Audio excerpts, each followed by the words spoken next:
राम म्हणता रामाची होईजे, पदी बैसोनी पदवी घ्यायचे, ऐसे सुख वचनी आहे, विश्वासे अनुभव पाहे. सेवेसाठी घेतलेला अभंग संत श्रेष्ठ जगद्वंद जगद्गुरु श्री तुकाराम महाराज यांचा अतिशय उत्कृष्ट असा, वारकरी संप्रदायामध्ये अतिशय प्रसिद्ध असणारा असा आणि आपल्या सगळ्यांना स्वानुभवपूर्वक भगवान प्रभू रामचंद्राच्या नामाचा महिमा सांगणारा असा अभंग आहे.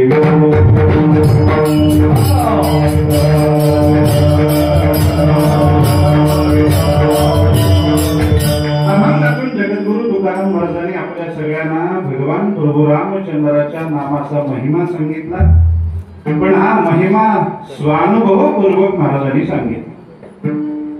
यावेळी सगळ्या जगाला जगद्गुरु तुकाराम महाराजांनी नामाचा महिमा सांगायला सुरुवात केली. त्यावेळी अनेकांनी महाराजांनी विचारलं, महाराज हा जो तुम्ही नामाचा महिमा सांगता, खरं तर जगद्गुरु तुकाराम महाराज केवळ नामाचाच महिमा सांगतात असं नाही, अनेक गोष्टीचा महिमा सांगतात. देवाचा महिमा सांगतात, भक्ताचा महिमा सांगतात, संताचा महिमा सांगतात, तीर्थाचा महिमा सांगतात, क्षेत्राचा महिमा सांगतात, व्रताचा महिमा सांगतात. अनेक गोष्टींचा महिमा महाराजांनी आपल्या अनेक अभंगातून आपल्याला सांगितला. पण ज्यावेळी नामाचा महिमा महाराज सांगायला लागले, त्यावेळी काही मंडळी विचारायला लागली, महाराज हा नामाचा महिमा तुम्ही आम्हाला सांगता, पण हा महिमा तुम्ही काही स्वतः अनुभव घेऊन सांगता का इतराचा ऐकून सांगता? कारण अनुभव सांगणाऱ्यामध्ये सामान्यतः दोन वर्ग आपल्याला दिसतात. एक वर्ग असा आहे जो अनुभव सांगतो, पण कोणते अनुभव सांगतो? ज्याचा स्वतः अनुभव घेतलेला आहे, स्वानुभवपूर्वक सांगणारे काही मंडळी, आणि काही मंडळी मात्र परानुभवपूर्वक सांगणारी असतात. संत मंडळी ही स्वानुभवपूर्वक सांगतात, स्वतःला ज्याचा अनुभव तेच ते जगाला सांगत असतात. आणि आमच्या सारख्यांचा विचार केला तर आमच्यासारखी कीर्तनकार मंडळी, कथाकार मंडळी ही मात्र परानुभवपूर्वक सांगणार. कदाचित एखाद्या वेळी काही वेळेला प्रपंचातलं सांगितलं जातं, त्यावेळी प्रपंचातल्या काही गोष्टींचा अनुभव असतो, त्यामुळे ते अनुभवपूर्वक सांगणं होतं. पण ज्यावेळी एखादा कथाकार, एखादा कीर्तनकार परमार्थात संबंधाने बोलत असतो, त्यावेळी कुठल्याही गोष्टीचा अनुभव त्याला नसतो. मग हे सांगतात कसं? संतांच्या अनुभवावर. कोणत्याही गोष्टीचा अनुभव नाही ना जगन मिथ्यात्वाचा अनुभव आहे ना ब्रह्मसत्यत्वाचा. संतांनी आम्हाला सांगितलं हे जग खोटं आहे, हा संसार खोटा आहे. रोज हरिपाठ करणारी आपण मंडळी आहोत. ज्ञानोबांनी आपल्याला अगदी शेवटी सांगितलं, घटिका व्यवहार सर्व हा संसार वाया गेला. बाबांनो सगळा संसार खोटा आहे. आम्ही सुद्धा रोज सांगतो सगळा संसार खोटा. रोज कीर्तनातून सांगतो सगळा संसार खोटा. आणि मग संसार खोटाच आहे तर कीर्तन लवकर आटपून घरी जाण्याची गडबड कशाला? खोटा आहे तर द्या ना सोडून सगळं. नाही ना, हा आमचा अनुभव नाही, हा ज्ञानोबा तुकोबारांचा अनुभव. त्यांच्या अनुभवावरून आम्ही सांगतो. जसं संसाराबद्दल सांगितलं संसार खोटा, तसं सांगितलं बाबांनो संसार दुःखरूप आहे. दुःख बांधवडी आहे हा संसार,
सगळ्याच संतांनी सांगितलं संसार खोटा, अगदी ज्ञानोबरायपासून निळोबरायपर्यंत कोणत्याही संतांची अभंग गाथा काढून पहा, प्रत्येक संतांच्या अभंगामध्ये एक तरी चरण आपल्याला दिसतच आहे ज्याच्यातून त्यांनी हा संसार खोटा आहे, जगन मिथ्यात्व मांडलेला आहे.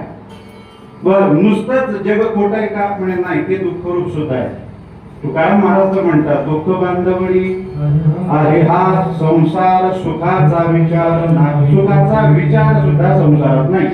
हा दुःखाचा बंदीखाना मुळात बंदीखाना हाच दुःख देणार.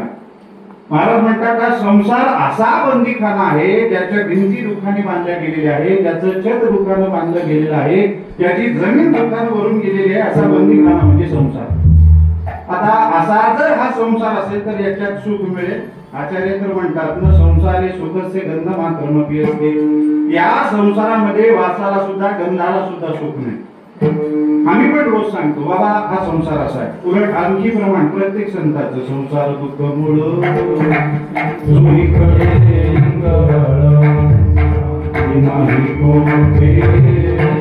रात्र दिवस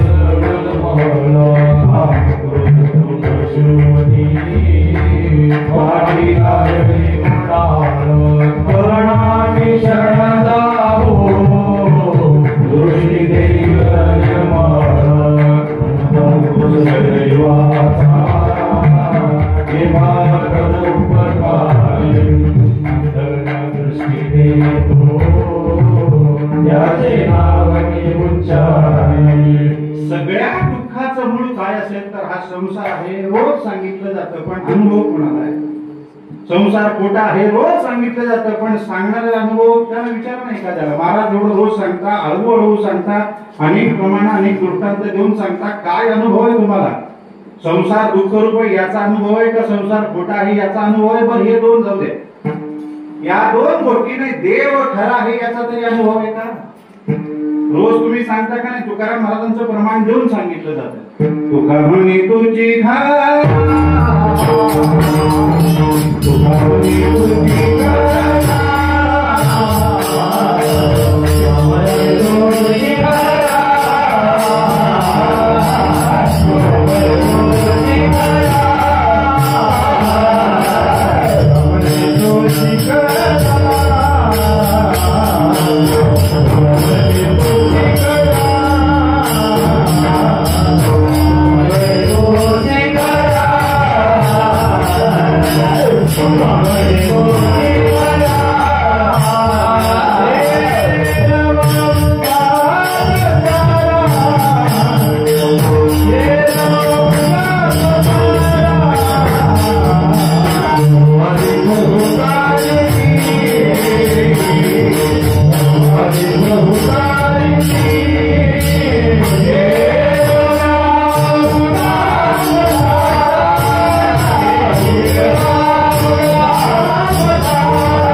खरा गिर बाबुगा बसारा कळू आली बहुतारी ती पांडुरंगा माझ्या चित्ती. देव खरा आहे हे कुणाला कळालं? त्यांना कळू आलं, आम्हाला नाही. आणि मग संसार खोटा आहे हेही त्यांनाच कळालं. संसार दुःखरूप आहे हेही त्यांनाच कळालं. देव खरा आहे हेही त्यांनाच कळालं. देवच सुखरूप आहे हेही त्यांनाच कळालं. सगळ्या गोष्टीचा परमार्थी गोष्टीचा अनुभव संताला आणि त्या संतांनी आम्हाला सांगितलं म्हणून आम्ही तुम्हाला सांगतो. आम्हाला अनुभव नाही, इतरांच्या अनुभवावरून सांगणारी आम्ही मंडळी. पण संत महात्मे इतरांच्या अनुभवावर नाही, स्वानुभवावरून सांगतात. अनेक वेळेला जगद्गुरु तुकाराम महाराजांना विचारले गेले, महाराज हे जगाला तुम्ही मुक्त कंठाने मुक्त हस्ताने ज्ञानदान करता, हे ज्ञान कोणत्या गुरुकडून मिळवलं तुम्ही? तुकाराम महाराजांनी काय उत्तर दिलं? अनुभवे आले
कुठल्याही गुरुकडे जाण्याची मला आवश्यकता भासली नाही. मी जे सांगतो ते माझ्या अनुभवावरून. अनुभवी आलिंगा जगाते तसे नव्हती हात तुके. हात तुके शब्दाचा अर्थ काय? हात तुके म्हणजे अंदाजाचे, तर्काचे, अनुमानाचे, अटीकळीचे असे बोल नाही. मग मूळ ओध अंतरीचे हा अनुभव आहे आणि ते अनुभवाने जे आम्हाला कळालं ते आम्ही जगाला सांगतो, जगासमोर ठेवतो. काही वेळेला संतांच्या जीवनामध्ये असे प्रसंग आले त्यांना अशा गोष्टींविषयी समोरच्याला उपदेश करावा लागला ज्या गोष्टींचा त्यांना पूर्वी अनुभव नव्हता. आणि अशा वेळी काय केलं संतांनी? काही नाही, त्याचा पहिल्यांदा अनुभव घेतला आणि मग समोरच्याला उपदेश केला. आता हे मी चिंतन सांगत असताना लगेच आपल्या सगळ्यांच्या डोक्यामध्ये शांतीब्रह्म पैठण निवासी नाथ महाराजांचं चरित्र आलं असेल. तो गुणाचा प्रसंग आपल्या सगळ्यांच्या स्मरणात आला असेल. तो स्मरणात तसाच राहू द्या. मला दुसरा प्रसंग सांगायचा. हा प्रसंग आहे देगलूरकर घराण्याचे मूळ गुरु सद्गुरू श्री गुंडा महाराजांच्या जीवन चरित्रातला. ज्याला काय सद्गुरू गुंडा महाराज हे सद्गुरू चुडामणी महाराजांच्या चक्रछाईखाली वाढत होते. चुडामणी महाराज हे ज्ञानोबांच्या परंपरेतले. ज्ञानोबांची परंपरा आपल्या सगळ्यांना माहिती. आदिनाथापासून सुरू झालेली ही परंपरा. आदिनाथ गुरु सकळ सिद्धाचा मत्स्येंद्राने बौद्ध गोरक्षासी केला. गरिबी प्रसादे निवृत्ती दाता ज्ञान देवासार सोजविले. आदिनाथापासून ज्ञानेश्वर महाराजांपर्यंतची ही परंपरा झाली. आदिनाथ, मत्स्येंद्रनाथ, गोरक्षनाथ, गहिनीनाथ, निवृत्तीनाथ, ज्ञानेश्वर महाराज. ज्ञानेश्वर महाराजांच्या नंतर एक देवनाथ महाराज म्हणून संत होऊन गेले, ज्यांनी ज्ञानोबांचा अनुग्रह प्राप्त व्हावा म्हणून आळंदीत राहून 1008 वर ज्ञानेश्वरीची पारायण केली. तरी ज्ञानोबा प्रसन्न झाले नाहीत. प्रसन्न झाले नाहीत म्हटल्यानंतर देवनाथ महाराजांनी विचार केला, अरे या वाडीनं, या जिभेनं एवढी पारायण करूनही जर ज्ञानोबा आपल्याला अनुग्रह करत नसतील, दर्शन देत नसतील, तर ही जिव्हा काही आपल्या तोंडात ठेवायचं कारण नाही. म्हणून ते इंद्रायणीत गेले. स्वतःच्या हाताने आपली जीभ कापली, इंद्रायणीत टाकली. टाकल्या तिथं ज्ञानोबा प्रकट झाले. त्यांनी पूर्ववत ती जीवा केली आणि त्यांना अनुग्रह देऊन आपल्या परंपरेमध्ये सामील केले. हे देवनाथ महाराज. या देवनाथ महाराजांनीच अनुग्रह दिला चुडामणी महाराज. आणि हेच चुडामणी महाराज देगलूर मध्ये राहायचे. महाराज आले. महाराज त्यांच्याकडे येणं जाणं महाराजांचं वाढलं. खूप मोठी त्यांची पाठशाळा होती. त्याच्यामध्ये सगळ्या गोष्टीचं ज्ञान दिलं जायचं. 14 विद्या 64 कलेचं ज्ञान तिथे दिलं जायचं. महाराज जायला यायला लागले. शेवटी एकदा ध्यान करत असताना सद्गुरू चुडामणी महाराजांच्या ध्यानामध्ये भगवान त्र्यंबकेश्वर आहे आणि त्र्यंबकेश्वरांनी सांगितलं, बाबा हा अधिकारी आहे, याला आपल्या परंपरेमध्ये सामील करून घे. आणि मग भगवान त्र्यंबकेश्वराच्या आज्ञेनं चुडामणी महाराजांनी या परंपरेमध्ये म्हणजे ज्ञानोबांच्या परंपरेमध्ये सद्गुरू गुंडा महाराजांना सामील करून घेतलं.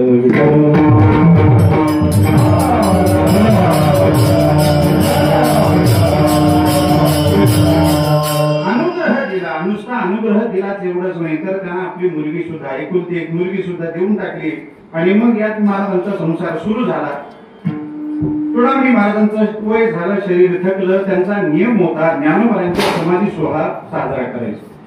दरवर्षी तो सोहळा करण्यासाठी म्हणून त्याच्यासाठी जे काही लागतं ते जमवाय करता म्हणून चुडामणी महाराज आपल्या सगळ्या विद्यार्थ्यांना शिष्याला घेऊन फिरस्ती करायची कुठपर्यंत? भाग्यनगरापर्यंत. त्याकाळी त्याला भाग्यनगर म्हटलं जायचं, आजकाल त्याला हैदराबाद म्हटलं जातं. तिथपर्यंत जायचं आणि तिथं गेल्यानंतर तिथून परत येईपर्यंत जे काही मिळेल त्याच्यावरती देगलूरला आल्यानंतर ज्ञानोबांचा समाधी सोहळा साजरा करायचा. शरीर थकलं, आता महाराजांच्या लक्षात आलं या वर्षी काही आपण ही फिरस्ती करू शकणार नाही. मग काय करा, आपले शिष्य तेच आहे, विद्यार्थी तेच आहे, त्यांना सगळं माहिती आहे, त्यांना द्यावं पाठवून आणि जे काही मिळेल जेवढं काही मिळेल त्याच्यावरती यावेळी समाधी सोहळा करावा असा विचार करून महाराजांनी सगळ्या शिष्यांना विद्यार्थ्यांना जवळ घेतलं आणि सांगितलं, बाबांनो मी यावेळी मी काही फिरस्तीला येऊ शकणार नाही, माझं प्रकृती काही ठीक नाही, माझं शरीर मला साथ देणार नाही, त्याच्यामुळे तुम्ही एक काम करा, तुम्हीच जा, तुम्हाला सगळं माहिती आहे, जे काही जेवढं काही मिळेल तेवढं घेऊन या. कारण मी नाही म्हटल्यानंतर मी असताना जेवढं मिळालं पाहिजे मिळत होतं तेवढं मिळणार नाही, जेवढं मिळेल तेवढं घेऊन सांगितलं. आता ही विद्यार्थी मंडळी शिष्य मंडळी जायला तयार झाली, पण ती म्हणायला लागली, महाराज अहो आपण रोज मुक्काम करतो तिथे कीर्तन करतो. आता आमच्यापैकी गावकऱ्यांनी सांगितलं एखाद्याला कीर्तन करा, आम्हाला कुठं कीर्तन करता येईल, निरूपण करता येईल, पण कीर्तनाचं मुख्य अंग आहे ते म्हणजे गायन. आमच्यापैकी कोणालाही धड गाता येत नाही, त्याच्यामुळे आमची कीर्तन रंगणार नाही. पण तुमचे जावई आहेत त्यांना आमच्यासोबत पाठवा, त्यांचा अभ्यासही चांगला आहे, त्यांचं गायनही तयार आहे, त्यांना जर तुम्ही पाठवा तर विशेष आपल्याला सहकार्य होऊ शकतं. लगेच चुडामणी महाराजांनी सद्गुरू गुंडा महाराजांना बोलवलं, सांगितलं नाही बाबा असं असं आहे, आपल्याला हे करावं लागणार आहे. गुरु आज्ञा झाली, मान्य केला. त्यावेळी महाराज सराफी व्यवसाय करत होते, आपल्या दुकानाला त्यांनी कुलूप लावलं. महाराजांच्या आज्ञेनं चुडामणी महाराजांच्या आज्ञेनं फिरस्तीला निघाले. रोज मुक्कामाच्या ठिकाणी जाऊन कीर्तन करावं आणि त्यांच्या कीर्तनाकरता म्हणून अनेक लोक जमावेत होता होता भाग्यनगराला महाराज आले. आल्यानंतर तिथं कीर्तनामध्ये एका दिवशी त्यांनी गोपीचंद राजाचं आख्यान सांगितलं. या राजाला वैराग्य झालं. कसं झालं? बोलता बोलता महाराज म्हणाले, चालता बोलता याला वैराग्य झालं. यांनी चालत बोलत आपल्या अंगावरचे कपडे काढले, वस्त्र काढली, नाशी मशालीवरती धरून सगळी जाळून टाकली. त्या कपड्याची सगळ्या राख घेतली, अशी आपल्या अंगाला लावली आणि तो निघून गेला. महाराजांनी चरित्र सांगितलं. हे वैराग्याचं चरित्र एका श्रोत्याने ऐकलं. पूर्ण झाल्या कीर्तनातच उठून उभं राहिला आणि म्हणायला लागला, महाराज म्हणजे हे काय फक्त आम्हाला सांगायला आहे का? याचा अनुभव तुम्हाला काही आहे? हे काय फक्त लोकांना सांगायचं आहे का? महाराजांना हे बोलणं म्हणायला लागलं. महाराज म्हणाले, बाबा आज नाही, उद्या परत या. परत हेच आख्यान हेच चरित्र मी तुम्हाला सांगतो, तुमच्याकरता विशेष सांगतो, उद्या यावर का? त्यांना विशेष निमंत्रण दिलं. दुसऱ्या दिवशी पुन्हा कीर्तनामधून महाराजांनी त्याच गोपीचंद राजाचं आख्यान सांगायला सुरुवात केली. सांगता सांगता जे चरित्र सांगत होते ती कृती चालू केली. आपल्या अंगावरचे कपडे त्यांनी असे काढले आणि असे जाळून टाकले. असं म्हणत म्हणत महाराजांनी आपला पटका काढला, मशालीवरती धरला, जाळून टाकला. आपलं उपरणं काढलं, मशालीवरती धरलं, जाळून टाकलं. अंगातला अंगरखा होता तो जाळून टाकला. फक्त लज्जा रक्षणाकरता म्हणून तेवढं खाली वस्त्र ठेवलं आणि मग महाराजांनी पुढे सांगितलं, या कपड्यांची झालेली वस्त्राची झालेली राख त्यांनी अशी अंगाला लावून घेतली. सांगत सांगत महाराजांनी सगळी अंगाला राख लावून घेतली आणि तो गोपीचंद राजा चालता बोलता असा निघून गेला. म्हणून चालू कीर्तनातून महाराज निघून गेले. चालू कीर्तनातून तिथं हैदराबादच्या तिथं बाजूला रामेश्वर बंडा नावाचं स्थळ आहे. तिथं मोठासा प्रस्तर आहे, मोठा दगड आहे. त्याच्यावर बसून महाराजांनी नामस्मरण सुरू केलं. तिथं नारदानं दर्शन दिलं आणि सद्गुरू गुंडा महाराजाला वीणा आणि चिपळ्या, स्वतःच्या वीणा आणि चिपळ्या भेट म्हणून दिल्या.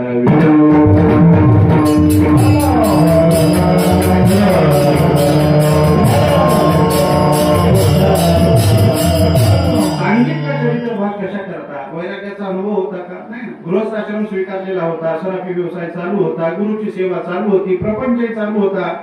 वैराग्याचा अनुभव नाही, पण समोरच्यानी म्हटल्या महाराजांनी लगेच पहिल्यांदा अनुभव घेऊन त्याला दाखवून दिला. असं वैराग्य असतं. या गोष्टीचा अनुभव नाही, त्या गोष्टीचा अनुभव घेऊन जगाला सांगतात संत महात्मे. तुकाराम महाराजांनी हेच केलं.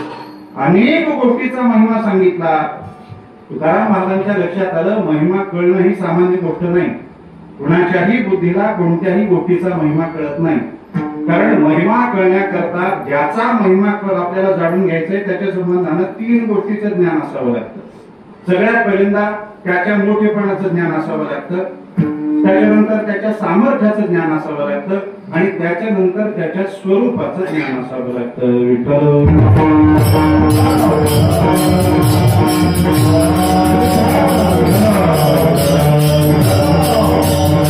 कोणत्याही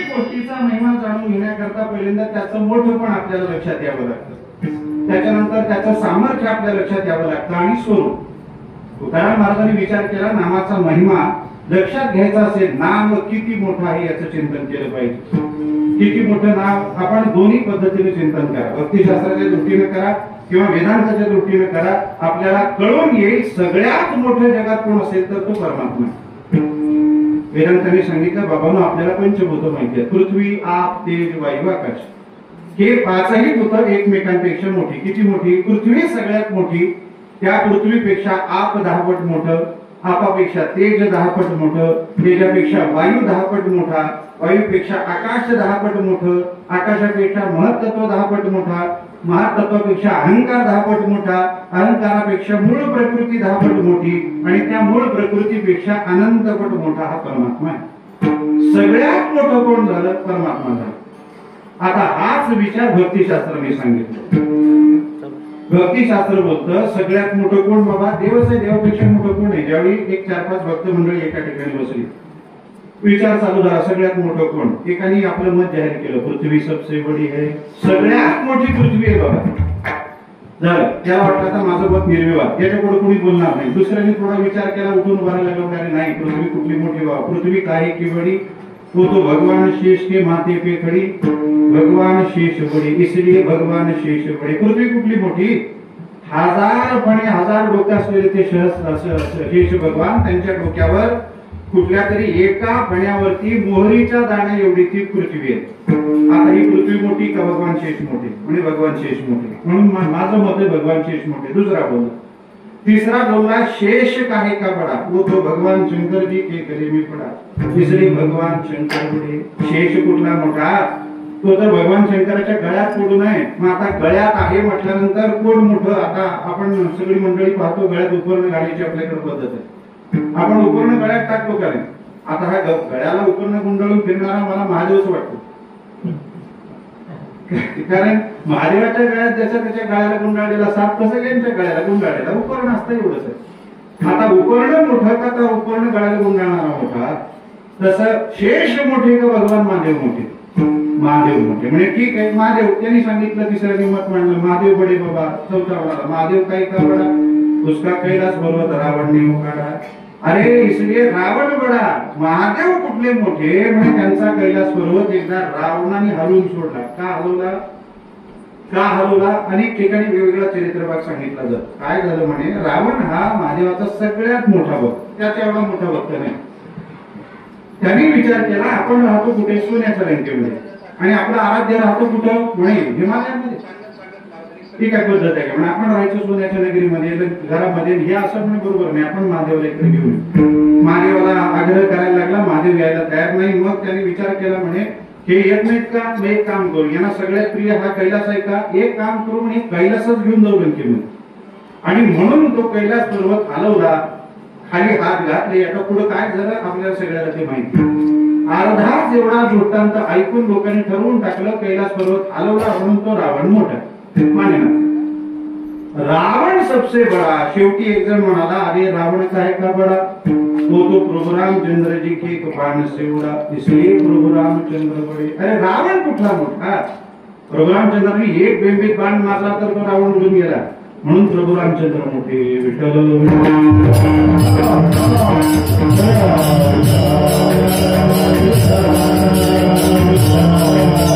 वेदांताच्या अंगाने चिंतन केलं तरी परमात्माच मोठा, भक्तिशास्त्राच्या अंगाने चिंतन केलं तरी सुद्धा परमात्माच मोठा. परमात्मा एवढं मोठं कोणीच नाही. वेदांताने जे सांगितलं आकाशापेक्षाही मोठा परमात्मा आहे, तेच ज्ञानोबांनी सांगितलं का नाही?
पुसे निवृत्तीसी चाड, ज्ञानदेव पुसे निवृत्तीसी चाड, गगना होनी वाढ नाम आहे.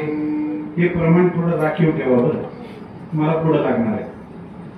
पुढं माझा विषय थोडा पुढे जाणार आहे, त्यावेळी हे प्रमाण लागणार आहे. आता एक काम करा श्रोत्यांनी, हे आपण ऐकलंच नाही असं समजा.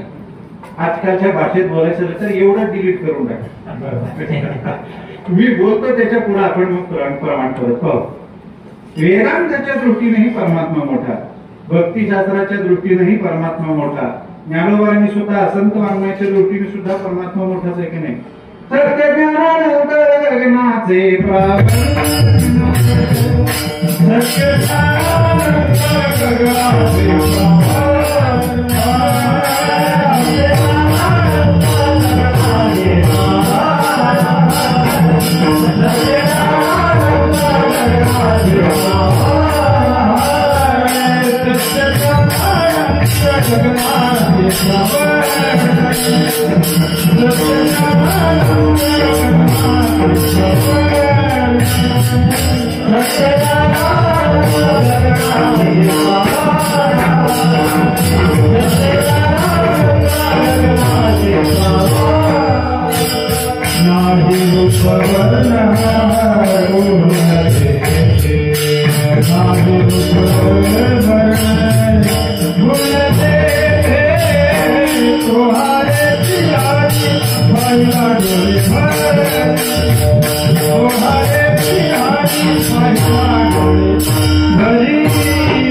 गगनाचे वर्णन केलं. परमात्मा कसा आहे? सत्य ज्ञानानंद गगनाचे प्रावरण.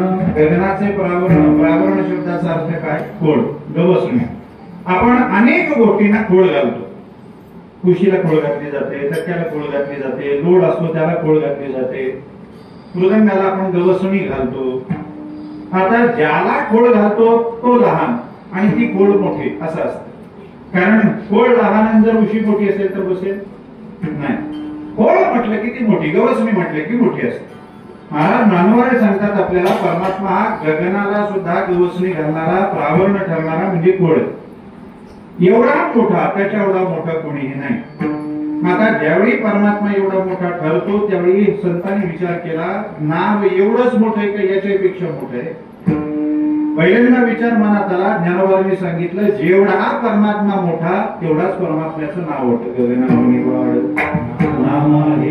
गगनापेक्षाही मोठं देवाचं नाव आहे. म्हणजेच परमात्माही गगनापेक्षा मोठा आणि नावही मोठा, म्हणजे दोघे समान झाले. आता कोणी लहान नाही कोणी मोठं नाही ठरलं, पण ज्यावेळी आपण चरित्र भाग पाहतो त्यावेळी आपल्याला सहज लक्षात येतं देवापेक्षाही देवाचं नाव हे मोठं झालं. काय? प्रभू रामचंद्राची सभा, दरबार भरलेला. प्रभू रामचंद्राला यायला वेळ लागला. मग आता बसली विद्वान मंडळी सगळी, काय करणार? चर्चा सुरू झाली. विषय होता परमात्मा मोठे का परमात्म्याचं नाव मोठं? प्रभू रामचंद्र मोठे का नाव मोठं? एक पक्ष तो म्हणायला लागला परमात्मा मोठे, दुसरा म्हणायला लागला नाही नाव मोठं. दोघांमध्ये वाद, कुठला निर्णय लागेला. योगायोगाने नारद आहे. नारदाला पाहिल्यानंतर सगळ्यात विद्वत सभेनं नारदाचं स्वागत केलं, बसवलं. नारदाला विचारलं, म्हणजे तुम्ही सांगा, तुम्ही निर्णय द्या, तुम्ही सांगा तो निर्णय आम्हाला मान्य. काय चर्चा चालू, विषय काय? म्हणजे देव मोठा का देवाचं नाव मोठं? नारद म्हणायला लागले, बाबांनो माझी अडचण अशी झाली, याही पक्षातली माझ्या प्रेमातली, त्याही पक्षातली माझ्या प्रेमातली. पक्ष म्हटलं दुसरीकडे जाऊ नका, इथं दोनच आहेत. एक देव मोठा आणि दुसरा नाव मोठा म्हणणारे. तर पक्ष शब्द वापरला की तिसरीकडे जातं, त्याचा याचा काही संबंध नाही. कोणत्या पक्ष, आता दोन्ही पक्षातले माझ्या प्रेमातले, त्याच्यामुळे मी उत्तर दिलं. एकाकडून जर झालं तर दुसरा नाराज होईल, मला ते करायचं नाही, कोणाची नाराजी मला उडवून घ्यायची नाही. मग म्हणजे मी एक काम करतो, उत्तर तर तुम्हाला मिळवून देतो, पण शब्दाने नाही, तुम्हाला प्रयोग करून तुम्ही डोळ्याने पाहायचं आणि ठरवायचं कोण काय करावं लागेल. नारदा याला नारद म्हणाले तुम्ही काही करू नका, सगळं मी करतो. बस गप्पा त्यांची चर्चा थांबली. थांबल्यानंतर प्रभुरामचंद्र आले, पंचायतन सगळं आलं घेऊन ते सिंहासनावरती बसले. सगळ्यात शेवटी मारुती आले.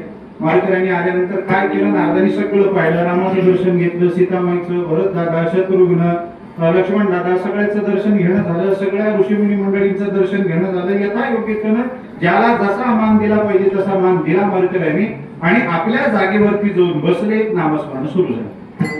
श्रीराम जय राम जय जय राम, श्रीराम जय राम जय राम जय जय राम, श्रीराम जय राम जय जय राम,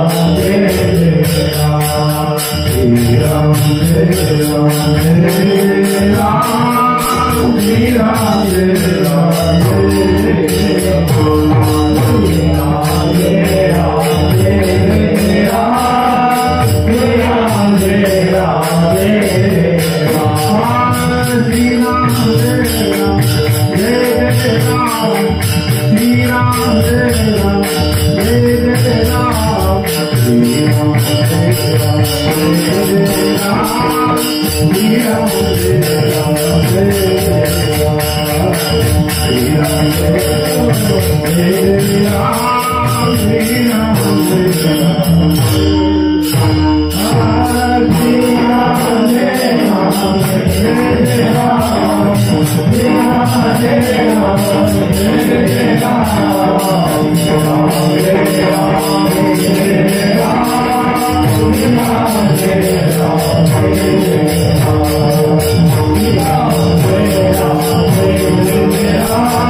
नामस्मरणात स्वतःच तल्लीन होऊन जायचे.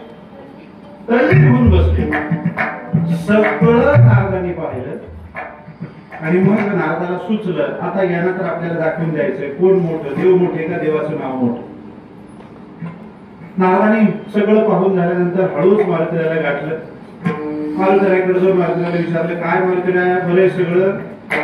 नारद आपल्याकडे आले ते मारुतीराणी पाहिल्या नारद म्हणाले, नारदाचं बोलणं ऐकल्या मारुतीरा म्हणाले नारदा म्हणे आतापर्यंत सगळं बरं होतं, तुम्ही भेटायच्या आधी सगळं बरं होतं, आता पुढे काय होईल मला सांगता येत नाही, कारण तुमची भेट साधी नाही. तुम्ही भेटल्यानंतर पुढे काय जीवनात प्रसंग उद्भवेल सांगता येत नाही. माझ्याकडे कसे काय सांगा म्हणे काम आहे. काय काम म्हणजे तुमचं सहकार्य पाहिजे मला. कशासाठी पाहिजे म्हणे इथं चर्चा झाली, त्या चर्चेचा निर्णय घेण्याकरता पाहिजे. बरं काय सहकार्य पाहिजे म्हणे मी सांगतो तेवढं करायचं. काय तुझ्या आल्यानंतर सभेमध्ये सगळ्यांचं दर्शन घ्यायचं, सगळ्याच्या पाया पडायचं, पण विश्वामित्राच्या पाया पडायचं नाही. महाराजांना म्हणाले काय बोलता नागरा, विश्वामित्र हे प्रभू रामचंद्राचे गुरु, त्यांच्या पाया पडायचं नाही, काहीतरी अनर्थ ओढवेल माझ्यावर. महाराज म्हणाले काहीही होणार नाही, मी यांना सगळं सांभाळून घ्यायला एवढा करा बस माझं काम होऊन जाईल. नारदांनी सांगितलं, मारुतीराणी कबूल केलं. दुसऱ्या दिवशी ठरल्याप्रमाणे सभा भरली. प्रभू रामचंद्र आले, सगळे आल्यानंतर मारुतीराणी शेवटी आले, सगळ्यांचं दर्शन घेतलं. विश्वामित्राचं दर्शन न घेता आपल्या जागेवर जाऊन बसले आणि पुन्हा भजन सुरू झालं. आता 5 मिनिट झाले, 10 मिनिट झाले. नारद एकदा विश्वामित्राकडे बघतात, एकदा मारुतीराकडे बघतात, एकदा रामचंद्राकडे बघतात. कोणी काय नाही, सगळे आपापल्या कामात मग्न आहेत. मग आता काय नारद म्हणाले की एवढं करून काहीच नाही झालं, कारण पेटवणाऱ्या माणसाने काडी लागल्यानंतर तिथे भडका उडायला पाहिजे ना. उडलाच नाही तर त्याला समाधान कसं होईल. अरे म्हणजे अजून भडका कसा झाला नाही, मग काय करा, थोडीशी आपण फुंकर मार, दुसरं काय करताय. फुंकर मारण्याकरता म्हणून नारद गेले विश्वामित्राकडे आणि म्हणाले काय विश्वामित्र शोभत काय, काय झालं नारद. अहो तो रामाचा तुमच्या दासाचा दास, त्यांनी तुमच्या दासाचं दर्शन घेतलं आणि तुमचं दर्शन घेतलं नाही, शोभत काय. विश्वामित्र म्हणाले जाऊ द्या नारदा, विसरला असता आज एक दिवस, काय होतं त्याच्याने. त्यांनी दर्शन नाही घेतलं म्हणून मी काही लहान होणार नाही, घेतलं म्हणून मी काही मोठं होणार नाही, माझं मोठं पण आभारीत आहे. कोणाच्या दर्शन घेण्याने न घेण्याने मी लहान मोठा ठरत नाही. अहो तुम्ही ठरत नसाल पण जगाला काही बरं दिसतं का? नारदांनी काडी लावल्या, एकाहून एक काडी चालू. शेवटी ते काड्या लावण्याचा परिणाम असा झाला, एकदम भडका उडला. विश्वामित्र खरेच रागवले, म्हणजे आता काय करायचं सांगा. म्हणजे एकच काम करा, आत्ताच्या आता प्रभू रामचंद्र सांगा, म्हणजे याला उद्या माध्यान्हाच्या वेळी स्वतःच्या हाताने देहदंडाची शिक्षा दे. स्वतः बाण चालवायचं आणि याचा शिरच्छेद करायचा. कुणाचा? मारुतीचा. विश्वामित्र म्हणाले घडेल, ते घडेल ना घडेल आपण तुम्ही म्हणा तरी. विश्वामित्र गेले प्रभू रामचंद्राकडे, रामाला म्हणायला लागले, रामा तुझ्या दासाने माझा अपमान केला, तुला पाहवत तरी कसं? काय झालं महाराज? म्हणजे तुझ्या डोळ्यात देखत यांनी सगळ्याला नमस्कार केला, दर्शन घेतलं, मला नमस्कार नाही, म्हणजे माझा अपमान झाला, म्हणजे मला याच्याकरता त्याला शिक्षा तू दिली पाहिजे. काय शिक्षा देऊ सांगा महाराज? उद्या माध्यान्हाच्या वेळी याचा शिरच्छेद स्वतःच्या हाताने करायचा बाण मारून. आता हे ज्यावेळी मारुतीराणी बाजूला बसून ऐकलं त्यावेळी नारदाकडे पाहायला सुरुवात केली. काय नारदा काय केलं? म्हणे हे तुम्हाला मदत करायला लागलो मी तर माझा जीव जायला लागला. असं जर झालं तर कोणी मदतीला पुढे येईल? नारद म्हणाले काही काळजी करू नका मारुतीराय, मी तुम्हाला उपाय सांगतो, तुमच्या केसाला धक्का लागणार नाही. काय करायचं? काय नाही, उद्या माध्यान्हाच्या आधी शरीराचं स्नान करायचं, जिथे शिक्षेची जागा आपली निश्चित केली तिथे जाऊन उभा राहायचं, हात जोडायचे, देवाचं नामस्मरण करायचं. काय होईल पुढे डोळे उघडून बघायचं सुद्धा नाही. ठरलेल्या वेळी ठरलेल्याप्रमाणे सगळं होणार होतं. त्यानुसार त्या वेळेच्या आधी मारुतीराणी शरीराचं स्नान केलं, ठरलेल्या ठिकाणी जाऊन उभे राहिले, हात जोडले, ओल्या अंगाने ओलित्याने भगवंताचं नामस्मरण सुरू केलं. इकडे सगळा समुदाय जमला, कारण प्रभू रामचंद्र स्वतःच्या प्राणापेक्षा प्रिय असणाऱ्या आपल्या मारुतीला स्वतःच्या हाताने मारणार, बाण चालवणार. मग आता काय ते बघायला सगळे जमलेले. इकडे प्रभू रामचंद्राने धनुष्य घेतला, बाण लावला, ती दोरी ओढली, जड अंतकरणाने बाण सोडला, बाण जवळ आला मारुतीरायाच्या खाली पडला. विश्वामित्रांनी पाहिलं, म्हणाले की काय रामा, शत्रूला बाण मारतात तसं मारा, मारुतीराया बघून काय कमजोर मानतात, थोडं जोर लावा बाण मारा. सगळ्या ताकदीनिशी प्रभू रामचंद्रांनी बाण मारले, एकही बाण त्या मारुतीरायापेक्षा जाईना. शेवटी विश्वामित्र म्हणाले थांबा, मी त्याच्या जवळ जाऊन बघतो हा करतो काय. जवळ आले मारुतीरायाच्या तोंडाजवळ मुखाजवळ कान नेला, त्यांच्या कानात भगवंताचं नामस्मरण पडलं. नामस्मरण कानावरती आल्या विश्वामित्र तिथून ओरडले, म्हणजे रामा तो धनुष्यबाण खाली ठेवा. काय झालं महाराज? घ्यायला तुम्ही सांगता ठेवा, होय आता मी सांगतो ठेवा, कारण तुम्ही असे कितीही बाण मारले तरी मारुतीच्या केसालाही धक्का लागणार नाही. का लागणार नाही? कारण या तुमच्या दासांनी आता तुमच्याच नामाचा कवच धारण केलेला आहे.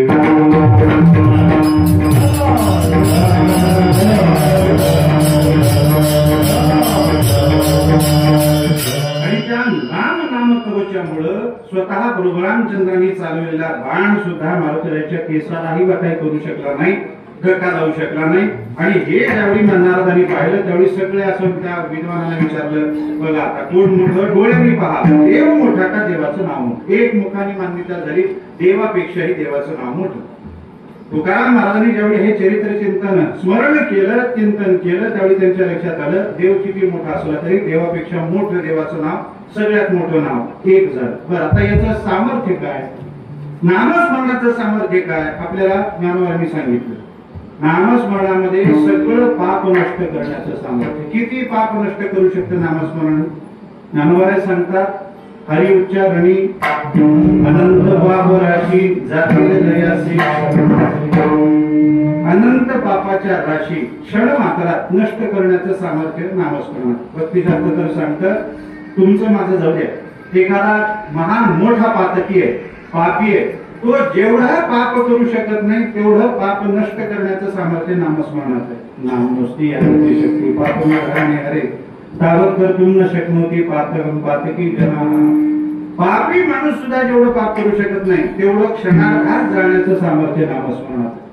बर, नुसतं पाप जातं का? तुकाराम महाराजांना विचारा, वसू न शके पाप जायत्री विविध पापही जातं, तापही जातं. बर, एवढंच नाही, नामाच्या चिंतनी, नामाच्या चिंतनी,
आगीनं पळून जातात. नामस्मरणाने अगणित पुण्य मिळतं. एवढंच नाही, नामस्मरणाने संसार बंधनातून सुटका होते. नामस्मरणाने भगवंताची प्राप्ती होते. जे ज्याला पाहिजे ते देण्याचं सामर्थ्य नामस्मरणात आहे. एखाद्याला इहलोकातलं पाहिजे ते देण्याचं सामर्थ्य नामस्मरणात. एखाद्याला परलोकातलं पाहिजे ते देण्याचं सामर्थ्य नामस्मरणात. प्रपंचातलं पाहिजे ते देऊ शकतं, परमार्थातलं पाहिजे ते देऊ शकतं. सगळं देण्याचं सामर्थ्य नामस्मरणात आहे. ज्यांनी नामस्मरण केलं त्यांच्यामध्ये काय सामर्थ्य निर्माण झालं याच्याकरता छोटासा चरित्र प्रसंग झालं. काय आपलं जसं मंदिर, तसं मंदिरामध्ये 3 महिलांची भेट झाली. एक होत्या कौशल्या माता, दुसऱ्या होत्या अंजनी माता आणि तिसऱ्या होत्या लोपामुद्रा अगस्त्य ऋषीच्या माता. 3 भेट झाली. आता भेट झाल्यानंतर महिला गप्प बसतील. मला तर त्यांचे उपकार एवढेच वाटतात की कीर्तनात तरी गप्प बसतात, नाहीतर गप्प बसणं शक्य नाही. पण किती वेळ बोलतील याचा काही नियम नाही. जुन्या काळी वर्तमानपत्रामध्ये एक व्यंगचित्र आलं. ते व्यंगचित्र आता मी तुमच्यासमोर मांडतो. कळतं का बघा तुम्हाला. काय झालं, त्यांनी पहिल्या चित्रात दाखवलं होतं 2 मैत्रिणी, 2 महिला भेटल्या. आता दोघांचं तिथे वर्णन मुद्दामून ठेवलेलं. शहरातल्या होत्या, दोघींच्या खांद्याला पर्स होती, दोघांनी ती नवीन पद्धतीने साडी नेसलेली होती, दोघींच्या हातामध्ये एक कुत्रा होता. पहिलं चित्र झालं. मध्ये त्यांनी एक लांब त्या व्यंगचित्रकारांनी अशी रेष मारली. दुसरं चित्र काढलं. त्या दुसऱ्या चित्रात दाखवलं त्या 2 महिला त्याच आहेत. त्या 2 महिलाच्या खांद्याच्या पर्सही त्याच आहेत. त्यांच्या हातात असणारी कुत्रीही तेच आहे. फक्त त्या 2 कुत्र्यापैकी एका कुत्र्याजवळ 4-5 पिलं खेळताना नाही कळत. सांगतो अर्थ. त्याने बरोबर त्यांनी सांगितलं म्हणे 2 महिला भेटल्या, गप्पा मारायला लागल्या, किती वेळ बोलल्या म्हणे. हातातल्या 2 कुत्र्याचा खाली संसार झाला आणि पिलं झाली तरी बोलणं संपलं. एवढा वेळ बोलतात. आता हे बोलणं सुरू झालं. काय बोलतात हो, त्यांच्याकडे काय असतो विषय. एक तर नवरा, मुलगा, त्याचे घरदार, माहेर, सासर, एवढंच. दुसरं काय कधी ऐकलंय का. महिला बसल्या तरी त्यांनी ज्ञानेश्वरीवरती चर्चा केली. तुकाराम महाराजांच्या गाथेचा अर्थ वेगळा वेगळा आला कधीच नाही. वेदांत तर बिलकुल नाही. त्यांचा वेदांतच वेगळा असतो. ते नाही. भेटल्यानंतर चर्चा सुरू झाली. कौशल्या माता म्हणायला लागल्या, काय माझा मुलगा, काय सामर्थ्य त्याचं. आजपर्यंत कुणीच जे केलं नाही ते केलं. काय केलं, समुद्रावर पूल बांध, तेवढं कार्य केलं. माझ्या सुनेला जाऊन रावणाच्या तावडीतून आणलं, त्याचा नायनाट केला, केवढं काम केलं, पराक्रम केला, वर्णन करायला. यांचं वर्णन संपलं न संपलं तेच अंजनी माता म्हणायला लागल्या, कौशल्यबाई तुम्हाला राग येईल पण मी एक सांगतो, तुमच्या मुलाचं थोडं चुकलं बघा. काय चुकलं म्हणे, फक्त माझ्या मुलाला एकदा सांगायचं तेव्हा तिथं माझी बायको जाऊन त्याला घेऊन. नुसतं सांगितलं असतं मारुतीला, एका उडीत त्यांनी लंका गाठली असती, खांद्यावर बसून तुमच्या सुनेला परत आणलं असतं, तुमच्या मुलांना पूल बांधायची गरज लागली नसती, न युद्ध करायची गरज, न रावणाला मारायची, काहीच करावं लागलं नसतं. एवढा माझा मुलगा प्रतापवान. आता कौशल्य मातेला वाईट वाटायला लागलं. या दोघींचं बोलणं ऐकून लोपामुद्रा माता हसायला लागली. या दोघींनी विचारलं, काय झालं तुम्हाला हसायला. म्हणजे काही नाही, तुमचं बोलणं ऐकून हसलं. तुम्ही तुमच्या मुलाचं कौतुक करता, माझ्या नवऱ्याचा विचार करा. मी तर म्हणते, ज्यावेळी कौशल्याबाई तुमच्या सुनेचं हरण रावणाने केलं, तिकडे नेलेलं लंकेत, काही करायची गरज नाही. माझ्या नवऱ्याला नुसतं सांगितलं असतं, एका आचमनात त्यांनी पुन्हा एकदा समुद्र पिऊन घेतला असता. कोरडी वाट मिळाली असती, सरळ जायचं तिला घेऊन यायचं. फुलं बांधायची गरज नाही, उडी मारायची गरज नाही. आता हे तिघींचं बोलणं चालू. योगायोगानं प्रभुरामचंद्र आणि मारुतीराय तिथंच. दोघांनी ऐकलं. खरं तर असं ऐकू नये, बायकाचं तर बिलकुल ऐकू नये. आता ते योगायोग कानावरती पडलं. काढलं मग आता काय म्हणजे वास्तवाचं त्यांना ज्ञान करून दिलं पाहिजे. मारुतीरायला सांगितलं, प्रभुरामचंद्रांनी जा जा, काय खरंय ते सांगा त्यांना. जा म्हटल्यानंतर प्रभू आज्ञेनं मारुतीराय आली, कौशल्य मातेचं दर्शन घेतलं. म्हणजे आई काय म्हणतात. प्रभुरामचंद्रांनी पूल बांधला, दगड तरले काय प्रभुरामचंद्रामुळं. अहो नाही, Thank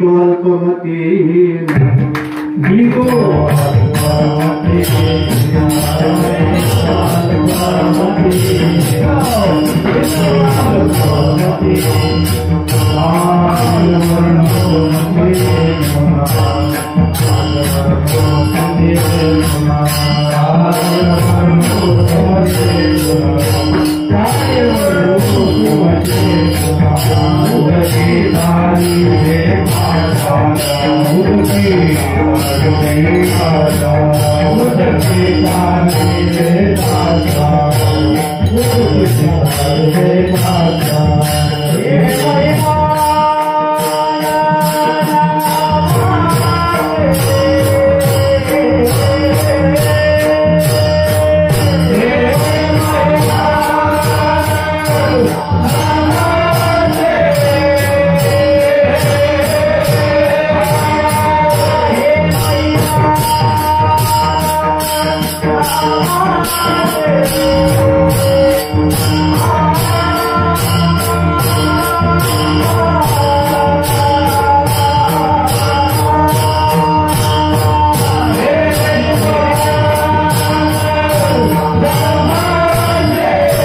काय भरणे तुमचे पूर्ण उदकी झालेले पाषाण हे महिमान नामाचे.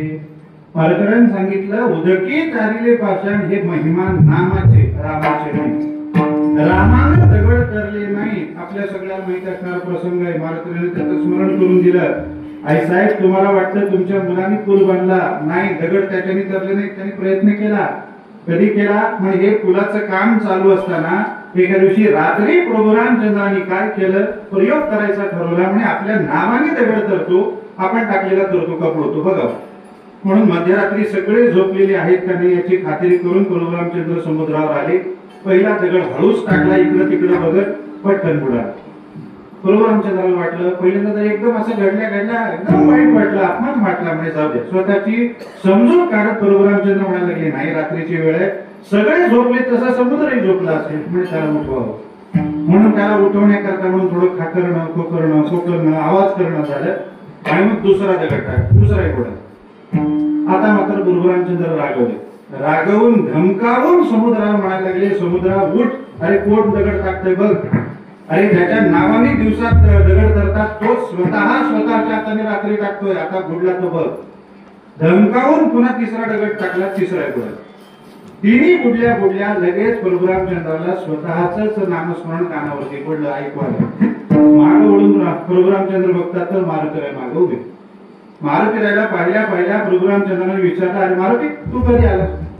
मारुतीने एका वाक्यात उत्तर दिलं, म्हणजे देवा पहिला दगड बुडला त्याच वेळेला, पहिला दगड बुडला त्यावेळी. आता म्हणजे सगळं पाहिलं तू, म्हणजे सगळं पाहिलं. पहिला दगड तुम्ही इकडे तिकडे बघत टाकला, बुडाला. दुसरा काकरून कोकरून टाकला, बुडाला.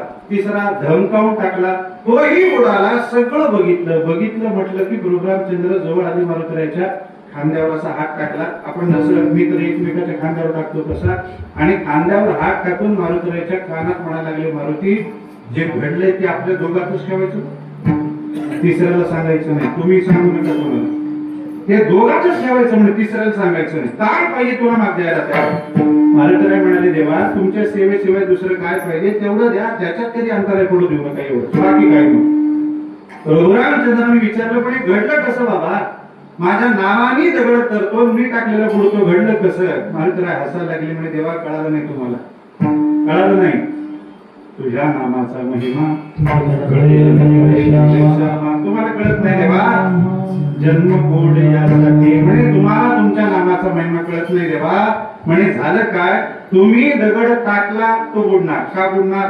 कारण तुम्ही तुमचं नाव लिहून दगड ज्यावेळी टाकला जातो त्यावेळी तुम्ही त्याला धरलेलं असतं, नामानं धरलेलं असतं म्हणून तो तरतो.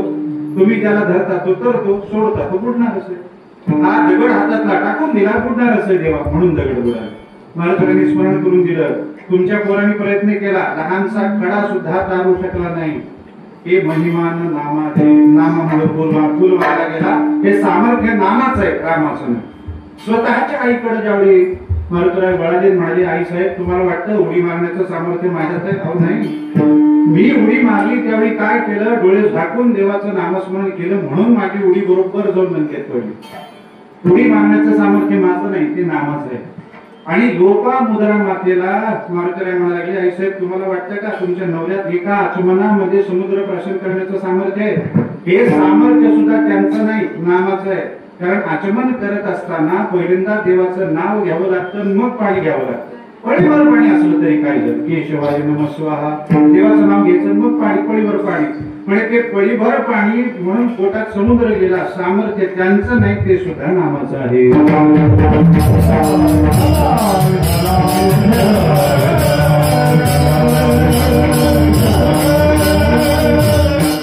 नामाचं मोठं पण लक्षात आलं, नामाचं सामर्थ्य लक्षात आलं. आता राहिलं फक्त स्वरूप. एकदा स्वरूपही लक्षात आलं म्हटलं की नामाचा महिमा सांगायला महाराज मोकळे झाले. नामाचं स्वरूप काय? भक्तिशास्त्रानं सांगितलं, नामचिंतामणी कृष्ण चैतन्य सविग्रह पूर्णाशुद्धो नित्यमुक्तो अभिन्नत्वान् नाम नामिनो. नाम कसं चिंतामणी आहे. आता चिंतामणी काय आहे, कोणता मणी आपल्या सगळ्यांना माहिती आहे. ज्याचं चिंतन केलं ते घेण्याचं सामर्थ्य त्या मण्यात आहे. तो मणी फक्त जवळ असला पाहिजे. आपण कशाचंही चिंतन करा, कुठलाही पदार्थ त्याचं चिंतन करा, तो आणून दे, त्याला चिंतामणी म्हणतात. पण महाराजांनी नामाला चिंतामणी म्हटलं, नाम चिंतामणी. आणि हा लौकिकातला चिंतामणी. अंतर काय? लौकिकातला चिंतामणी चिंतन केलेलं आणून देतो, पण जे आणून देतो ते सगळं विनाशी असतं, नश्वर असतं. पण हा नाम चिंतामणी जे अविनाशी परब्रह्म तत्व आहे ते आपल्याला आणून देतो. सुखी तुग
Oh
भजन करून त्या भजनामध्ये असं नाचल्यावर कशाला सायास करावी लागते आपल्याला ती सायास जावी मनांतरा सुखे येतो सुखानं तोच इकडे येईल आपल्या भजनामध्ये नाचायला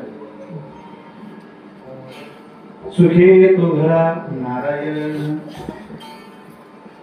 भगवान नामचिंतामणी होत काय आपण तो नामचिंतामणी धारण केल्या गेल्या तो परमात्मा आपल्याकडे येतो विनाशी देण्याचं सामर्थ्य या लौकिकातल्या चिंतामणीकडे आहे पण अविनाशी देण्याचं सामर्थ्य फक्त नामचिंतामणीमध्ये आहे नामचिंतामणी कृष्ण चैतन्य रस विग्रह नाम म्हणजे काय भगवंताचा कृष्णाचा विग्रहच आहे ना भगवंताचं नाव म्हणजे म्हणून तर तुकाराम महाराजांनी आपल्याला तेच सांगितलं तुका म्हणे नाम चैतन्य हे निज दोचे अक्षराचे काम उच्चारावे भगवंताचं नाम म्हणजे काय ते चैतन्य त्याचं स्वरूप पूर्ण शुद्ध नित्य मुक्त भिन्नत्व नाम नामी जसा परमात्मा पूर्ण नाव पूर्ण जसा परमात्मा शुद्ध नाम शुद्ध परमात्मा नित्य नामही नित्य जसा परमात्मा आहे तसंच परमात्म्याचं नाव आहे म्हणजे जे परमात्म्याचं स्वरूप तेच नामाचं स्वरूप आहे स्वरूपामध्ये यत्किंचितही बदल नाही ज्यावेळी तिन्ही गोष्टी नामाच्या संबंधानं जगद्गुरु तुकाराम महाराजांच्या आल्या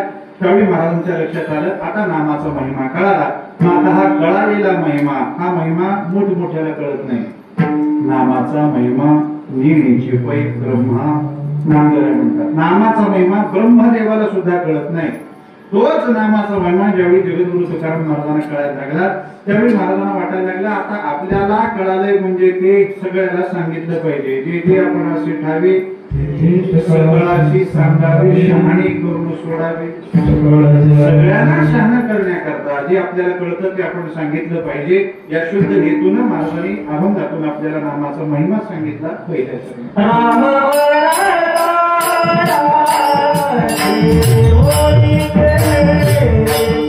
Oh,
रामाचे होईजे पदी बैसोनी पदवी घेईजे ऐसे सुखवचनी आहे विश्वासे अनुभव पाहे स्वानुभवपूर्वक भगवान गुरु रामचंद्राचा नामाचा महिमा आपल्याला सांगितलेला आहे. महाराज म्हणतात राम म्हणतात काय होईल महाराज रामाची होईजे. तुम्ही राम राम राम म्हणायला लागला तर एका दिवशी तुम्ही रामच होऊन जाल.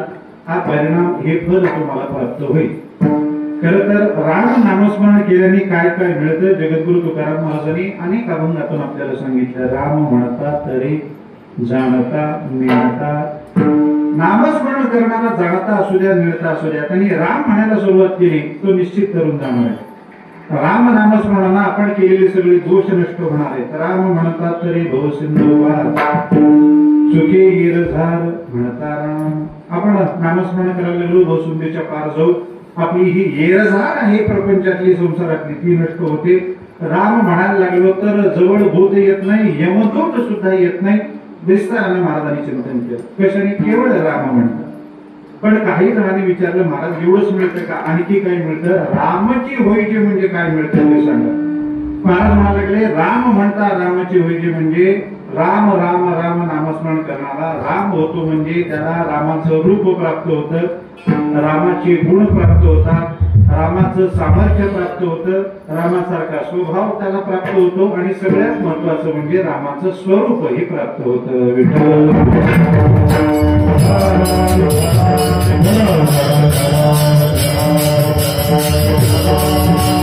राम राम राम म्हणायला लागल्यानंतर तो जो नामधारक आहे रामनामधारक आहे तो रामरूप होऊन जातो. रामासारखाच होतो म्हटल्यानंतर अनेकांनी शंका केल्यामुळे महाराज असं कसं शक्य आहे.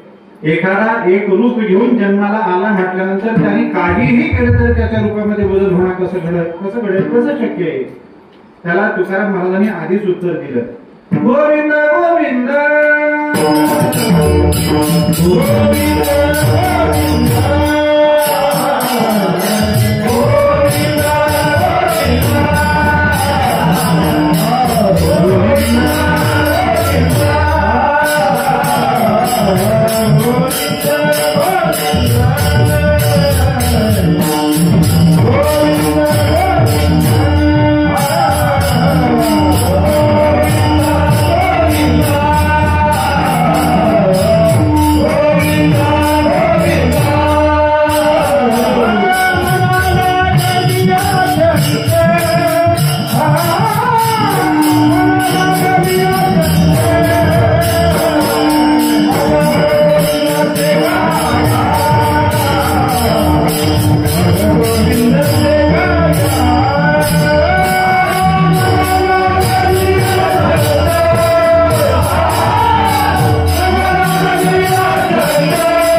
गोविंद गोविंद गोविंद गोविंद मना लागली छंद मग गोविंद ते काया भेद नाही देवातया. तुकाराम महाराजांनी सांगितलं एखाद्याला भगवंताचं ध्यान लागलं, त्याच्या मनाने नामाचा छंद घेतला आणि अखंड चिंतन केलं भगवंताचं, होतं काय मग गोविंद ते काया, त्याची काया गोविंद रूप होऊन जाते. भेद नाही देवातया, तेव्हा तरी त्याच्यामध्ये अजिबात भेद शिल्लक राहत नाही. म्हणजे भगवान प्रभू रामचंद्राचं नामस्मरण केलं, रामासारखं रूप प्राप्त होणं शक्य आहे. तुकाराम महाराजांच्या प्रमाणावरून हे सिद्ध झालं. पण रामासारखं रूप प्राप्त होतं म्हणजे नेमकं कसं होतं? कारण प्रभू रामचंद्राचं रूप कसं होतं आम्ही पाहिलं नाही. कसं होतं रूप अनेकांनी विचारलं. महाराजांनी सांगितलं, बाबांनो, प्रभू रामचंद्राचं सौंदर्य वर्णनातीत आहे. काय वर्णन करायचं? ज्याने कोणी प्रभू रामचंद्राला पाहिलं त्यांना त्याच्या रूपाचं वेळ लागलं. वेळ लागला, वेळ अक्षरशः वेळ. कुणीही पाहू द्या, महिलांना तर लागायचं, स्त्रियांना लागायचं, पण पुरुषांना सुद्धा वेळ. प्रभू रामचंद्र वनात आले आणि त्यांचं इथं वास्तव्य आहे हे ज्यावेळी ऋषी मुनी मंडळीला कळालं, त्यावेळी त्यांना वाटायला लागलं प्रभू रामचंद्राला आपण भेटायला गेलं पाहिजे, भेटून आलं पाहिजे. पण भेटायच्या आधी प्रत्येकाने प्रभू रामचंद्राची कीर्ती ऐकलेली होती. काय?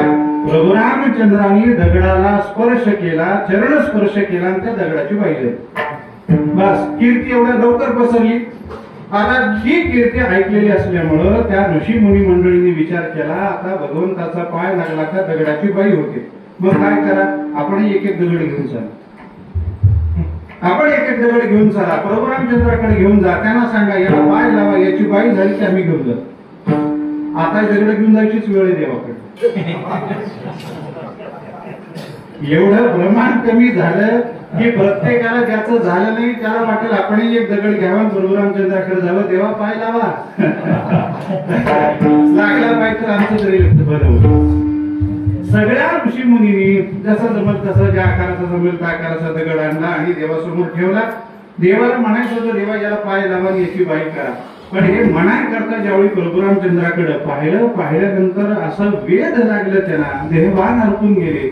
म्हणायचं होतं देवा याला पाय लावा बाई करा, हे याला पाय लावा बाई करा म्हणायचं सोडून देऊन म्हणायला लागले आम्हालाच बाई करा, आमचा स्वीकार करा देवा, तुमचं रूप एवढं मोहक आहे, आम्ही देहभान हरपून बसलो, तुम्ही आमचा स्वीकार करा. प्रभू रामचंद्रांनी सांगितलं या अवतारात नाही बाबा, पुढच्या अवतारात. त्या अवतारात म्हणे मी कृष्ण रूपाने अवतरणार आहे, त्यावेळी तुम्ही सगळी स्त्री रूप ती देह घेऊन या. आणि गोकुळातल्या ह्या सगळ्या गवळणी कोण होत्या? कोणी सुना, कोणी लेकी, कोणी स्वतंत्र. या सगळ्या ज्या सुना, लेकी, स्वतंत्र म्हणजे सासवा होत्या, या सगळ्या रामावतारातल्या ही ऋषीमुनी मंडळी. पुरुषांना वेळ लावलं रूपाने. याच्यापेक्षा पुढचं वर्णन आलं, जलचरांना, पाण्यात राहणाऱ्या माशांना सुद्धा प्रभू रामचंद्रांनी वेळ लावतो. ज्यावेळी सेतुबंधन झालं, आता दुसऱ्या दिवशी या पुलावरून सेतूवरून चालत जायचं, लंकेत प्रवेश करायचं, युद्ध सुरू करायचं. आदल्या दिवशी रात्री आता चर्चा सुरू झाली. काही जणांनी विचार मांडला, म्हणजे देवा अहो हा रस्ता किती लहान आहे बघा, आणि आपली मंडळी किती आहेत बघा, 18 पद्मवानर आहेत, म्हणजे संख्या किती असू द्या हो, पण जाणारे कोण आहेत बघा ना, हे माकड आहेत. माकडपणा करणं सोडल का? सगळं सोडत, पण माकडपणा करणं सोडणार नाही. काहीतरी माकडपणा करतील आणि ह्यांच्यात गोंधळ होईल, लंकेत जायच्या आधीच आधी इथं पाण्यात बुडून मरतील. तेव्हा आपल्याला आपली संख्या कमी करून चालणार नाही, म्हणजे काहीतरी करून याचा मार्ग आपल्याला मोठा केला पाहिजे. प्रभू रामचंद्र म्हणायला लागले थांबा, आपली काय योजना होती, सगळं वानर सैन्य पुढं आणि नंतर मागावर मी चालणार, आता थोडा बदल करू. काय बदल करायचा? सगळ्याच्या समोर मी चालेल, बाकीच्याने मागून येईल. काय होईल तेव्हा याच्या म्हणजे बघा उद्या काय होत. दुसऱ्या दिवशी प्रभू रामचंद्र त्या सेतूवरून चालायला लागले. ते सेतूवरून जात असताना खोल पाण्यातून मोठमोठ्या माशांनी वर पाडले प्रभू रामचंद्राला. पाण्यातून पाहिलं तर त्याला वेळ लागला, आणि जवळून पाहण्याकरता म्हणून त्या सेतूच्या बाजूला मोठमोठे मासे उभे राहिले. त्यांनी नुसतं प्रभू रामचंद्राचं रूप पाहिलं, तिथं तटस्थ होऊन राहिले. प्रभू रामचंद्रांनी सांगितलं बघा आता किती मोठा मार्ग झाला, आणि 3 पदरी नाही, 6 पदरी नाही, 12 पदरी झाला. म्हणजे चला आता सगळं तुमच्या माझ्यासारख्या मनुष्य योनीमध्ये जन्माला आलेल्या प्रत्येक देवाला प्रभू रामचंद्राच्या रूपाने वेळ लावलं. फक्तच नाही, भूचर असू द्या, जलचर असू द्या, उभयचर असू द्या, कोणताही जीव असू द्या, त्याला प्रभू रामचंद्राचं रूप पाहिल्यानंतर वेळ लागल्याशिवाय राहिला नाही. म्हणे असं रूप प्राप्त होईल कशाने? राम म्हणतात. आणखी काय होईल? म्हणे रामाचे गुण आहेत. 6 गुण भगवंताच्या ठिकाणी सांगितले जातात. ऐका जसे श्रीअवतार्य ज्ञान वैराग्य ऐश्वर्य हे साही गुणवरे वसती जे म्हणून तो भगवंत विसंगाचा सांगला तू हे 6 गुण जो राम म्हणतो त्याला प्राप्त होईल. यश मिळेल, श्री मिळेल, ऐश्वर्य मिळेल, औदार्य मिळेल, ज्ञान मिळेल, वैराग्य 6 गुण जे देवाचे ते याला रामाचं रूप, रामाचे गुण, रामाचं सामर्थ्य, प्रभू रामचंद्राचं सामर्थ्य अलौकिक आहे. कर्तुम अकर्तुम अन्यथा कर्तुम समर्थ होई ईश्वरा. काहीही करण्याचं सामर्थ्य, काहीही न करण्याचं म्हणजे घडू न देण्याचं, आणि जे ज्या मार्गाने घडतं त्या मार्गाने न घडू देता वेगळ्याच मार्गाने घडवणं हे सामर्थ्य केवळ देवाचं. म्हणजे हे सामर्थ्य सुद्धा येईल कशाने? राम म्हणता. राम म्हणा लगेच हे होतं. रामाचा स्वभाव, प्रभू रामचंद्राचा स्वभाव जेवढा कोमल होता, जसा ज्ञानप्रिय होता, तसंच आपल्यालाही तोही स्वभाव प्राप्त होईल.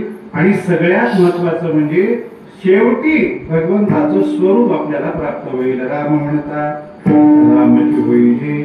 नुसतं राम स्वरूप आपल्याला प्राप्त होणार नाही, तर पदी वै सोनी पदवी राम पदावरती आपल्याला बसायला मिळेल, आणि राम ही पदवी सुद्धा प्राप्त होईल. कशाने? राम म्हणता. केवळ राम म्हणता. महाराज म्हणतात बाबांनो, एवढं मिळवण्याचं सामर्थ्य या नामात आहे. असं सुख आहे, ऐसे सुखवचनी आहे, विश्वासी अनुभव पाहे. महाराज म्हणाले की मी एवढं पोट तिडकीनं सांगतो बाबा, राम म्हणा. राम म्हटल्यानं तुम्हाला एवढं मिळणार आहे. विश्वास बसत नसेल तर एक काम करा, अनुभव पाहे. एक तर माझ्या बोलण्यावर विश्वास ठेवा आणि मग अनुभव घ्या. नसेल तर तुमचा तुम्ही अनुभव घ्या. राम राम म्हणायला तरी लागा. महाराज म्हणतात माझी खात्री आहे, एकदा तुम्ही राम राम म्हणायला लागला तर तुमच्या जिभेला त्या राम नामाची गोडी चाखायला मिळाली, ती जिव्हा पुन्हा दुसऱ्या रसाकडे वळणार नाही. राम रसाची चवी रसरसती केली. दुसरे रस त्या ज्या जिभेला राम नामाची गोडी लागली, दुसरे रस आवडतच नाही. या अवस्थेवर तुम्ही प्राप्त व्हाल, कारण ऐसे सुख वचनी आहे. या राम वचनामध्ये हे सुख आहे. एवढं विस्ताराने महाराजांनी सांगितलं. सांगितल्यावर काही जण म्हणायला लागले, महाराज पण हे तुम्ही सांगता, कुणाचं ऐकलं सांगा. महाराज माझ्या ऐकलं बाबा, स्वतः चाखून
विश्वास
कोणी सांगे माझा अनुभव आहे अंगे ऐसे सुखवचने आहे विश्वासे अनुभव पाहे. तुकाराम महाराज म्हणाले एवढं तळमळीनं एवढं पोट तिडकीनं मी सांगतो.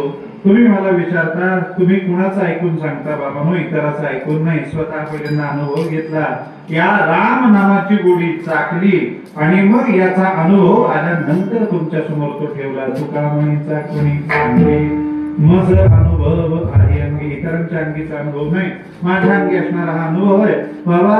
म्हणून मी तुम्हाला सांगतो या वचनात सुख आहे, ऐसे सुख वचनी आहे विश्वासी अनुभव पाहे. एकदा विश्वास ठेवा, विश्वास ठेवा आणि राम राम म्हणायला लागा. मी तुम्हाला खात्रीने सांगतो तुम्हाला सुद्धा हाच अनुभव येईल जो मला आला. मी राम म्हणायला लागलो रामरूप झालं, मी राम म्हणायला लागलो रामाचे गुण आले, मी राम म्हणायला लागलो रामाचं सामर्थ्य आलं, मी राम म्हणायला लागलो रामासारखा स्वभाव प्राप्त झाला, मी राम म्हणायला लागलो रामाचं स्वरूपही प्राप्त झालं. महाराज म्हणायला लागले एक दिवस तुम्ही सुद्धा प्रभू रामचंद्राच्या स्वरूपाला प्राप्त व्हाल. पण याच्याकरता एक केलं पाहिजे, राम म्हणता. हे सगळं घडतं ते राम म्हणता, मिळतं ते राम म्हणता. म्हणून सगळ्यांनी राम नामस्मरण केलं पाहिजे आणि सगळ्यांना नामस्मरण करण्याची बुद्धी व्हावी, त्याच्यामध्ये प्रीती वाढावी याच्याकरता म्हणून नामाचा महिमा महाराज अभंगातून राम नामाचा महिमा सांगतात. आपण सगळ्यांनी उर्वरित आपलं आयुष्य अखंड भगवंताचं नामस्मरण करत व्यतीत करावं. निश्चित आपण नामस्मरण करू तर आपल्यालाही प्रभू रामचंद्राचं स्वरूप प्राप्त झाल्याशिवाय राहणार नाही आणि आपला उद्धारही झाल्याशिवाय राहणार नाही. ज्याला उद्धार करायचा आहे तरी जगद्गुरु तुकाराम महाराज म्हणतात तसं अखंड भगवंताचं नामस्मरण करावं, आपलं जीवन कृतार्थ करून घ्यावं. यथामती झालेली सेवा पंढरीशी परमात्म्याच्या चरणी, माऊली ज्ञानोबा तुकोबऱ्यांच्या चरणी, सद्गुरू गुरुनाथ महाराजांच्या, वैकुंठवासी महाराजांच्या चरणी अर्पण करतो. अतिशय प्रेमानं, श्रद्धेनं, निष्ठेनं, जोमानं प्रतिवर्षी आपण इथं सप्ताह करता. गेल्या 32-33 वर्षापासून आपण इथं सप्ताह करता. भगवंताच्या चरणी प्रार्थना एवढीच आहे, सप्ताह करणारी मंडळी, आयोजक, संयोजक, नियोजक, निमंत्रक, आपण सज्जन श्रोते मंडळी, ग्रामस्थ मंडळी, ही गुणजन टाळकरी वादक मंडळी, सप्ताहामध्ये सेवा करणारी प्रत्येक व्यक्ती, लहानातल्या लहान सेवेपासून मोठ्यातली मोठी सेवा करणारी प्रत्येक व्यक्ती, प्रत्येकालाच भगवंतांनी उदंड आयुष्य द्यावं, आरोग्य द्यावं, ऐश्वर्य द्यावं, अशीच सेवा सगळ्यांकडून करून घ्यावी ही प्रार्थना करतो आणि थांबतो. ज्ञानेश्वर